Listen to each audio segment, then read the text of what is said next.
Let's begin with the immediate economic impact of all this for Japan.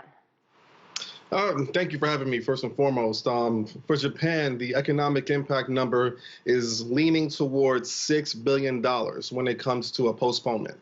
The Japanese Olympic organizers and the central government, plus the city of Tokyo, have combined to raise about $12.6 billion of cost, which is a major investment. And that does not even include the $3.3 billion that was raised by Japan for local businesses. And if we look at the global level, we're talking about an increase where the Olympic sponsors like Intel, Japanese sponsors such as Bridgestone, Panasonic, Toyota have also received tremendous amounts of sponsorship dollars towards the Games. Wow. And what about specific industries in Japan that will feel the pain perhaps the most? For example, tourism or infrastructure, building all these facilities for the Games that were supposed to start in just a few months from now. I think the biggest one, as you mentioned, is tourism. We're talking about a loss of potentially $2.43 billion from Tokyo tourism. Mostly the tourism comes from South Korea and mainland China. And so with the COVID-19 coronavirus being a major pandemic in those countries as well, Japan as a whole is feeling the need for an infused amount of fiscal responsibility. You mentioned the athletes and all their sponsors. What does this mean exactly? Could they keep the same sponsors until the Games resume next year?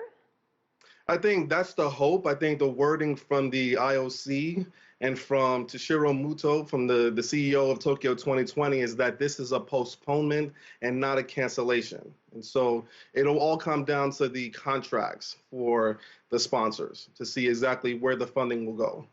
A lot of the experts we've been talking to say the economic impact on Japan will be pale in comparison to this pandemic the world is dealing with. Do you agree with that assessment? I agree 100%. I think what we're seeing is that across the world, the COVID-19 is impacting many nations.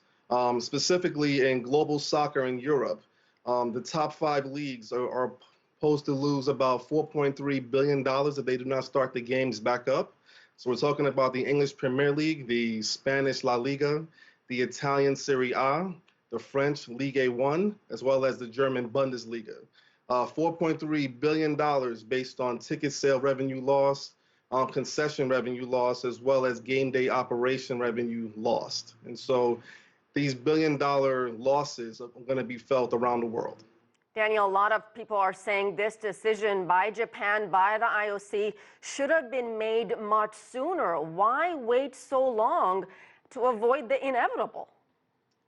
I agree with their initial plan. The goal was to wait and see and to work with the World Health Organization to see by mid to late April whether or not the game should be postponed or canceled. I think mid to late April left about 100 days towards the start of the games, which still would have been enough time to have last-minute qualifying events as well as the progression of the Olympic relay torch towards Tokyo. Do you think between now and next year, a lot of these athletes will still be in the game? That's a good question. I think another year for some of the fringe athletes, it puts them in their career trajectory towards the end. And so there may be new athletes who may be able to qualify in a year's time. So I think there will be some lost opportunities due to the COVID-19 pandemic. All right, we'll leave it.